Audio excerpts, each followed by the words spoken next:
বছর ঘুরলেই রাজ্যে বিধানসভা ভোটের দামামা বেজে যাবে। তার আগে নিজেদের প্রস্তুতি শুরু করে দিল তৃণমূল। 26-এর ভোট যুদ্ধে তৃণমূলের স্লোগান মানবে না হার, মা মাটি মানুষের সরকার আবার।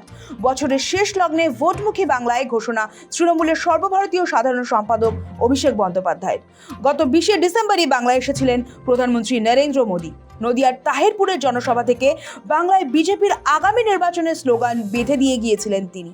বলেছিলেন, বাঁচতে চাই বিজেপি তাই। अब पश्चिम बंगाल में जो महाजंगल राज चल रहा है उससे हमें मुक्ति पानी है और इसलिए पश्चिम बंगाल कह रहा है, पश्चिम बंगाल का बच्चा बच्चा कह रहा है, पश्चिम बंगाल का हर गांव, हर शहर, हर गली, हर मोहल्ला कह रहा है, बाजते चाई बीजेपी ताई, बाजते चाई बीजेपी ताई। শুক্রবার সেই মন্তব্য টেনেই অভিষেকের কটাক্ষ।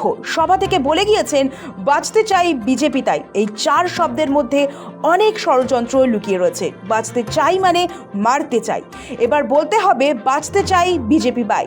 অভিষেকের দাবি, মোদির কথার মধ্যেই ছিল আত্মসমর্পণের হুঁশিয়ারি। বিজেপিতে যোগ দাও, তা না হলে রেহাই নেই।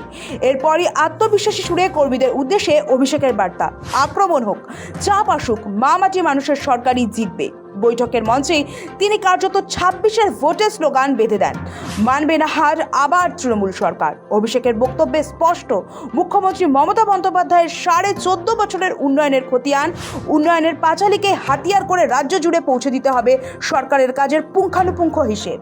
2021-এ বঙ্গধ্বনি যাত্রার মাধ্যমে যে রিপোর্ট কার্ড পেশ হয়েছিল, এবার তার বিস্তৃত রূপ। অভিষেকের দাবি, দেশে ক্ষমতায় থেকেও নিয়মিতভাবে নিজের কাজের হিসেব দেয় তৃণমূলই একমাত্র দল। বৈঠকে অভিষেক অভিযোগ করেন, 2 লক্ষ কোটি টাকা কেন্দ্র আটকে রেখেছে।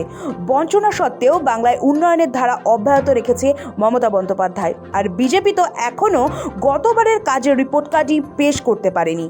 শুক্রবারের বৈঠকে উপস্থিত ছিলেন তৃণমূলের রাজ্য সভাপতি সুব্রত বক্সীও। তার বক্তব্য, কেন্দ্রীয় বরাদ্দ বন্ধ থাকলেও মমতা বন্দ্যোপাধ্যায়ের নেতৃত্বে জন্ম থেকে বর্তমান সাধারণ মানুষের জন্য যে সব প্রকল্প ও সুবিধা চালু রয়েছে তা বাড়ি বাড়ি গিয়ে আরও জোরালোভাবে তুলে ধরতে হবে।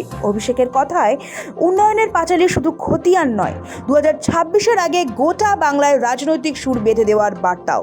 ফলে এটা স্পষ্ট, এসআইআর প্রক্রিয়ার মধ্যেই ভোটের প্রচার শুরু করল তৃণমূল কংগ্রেস। সৌভিক সান্যালের রিপোর্ট, সময়, কলকাতা।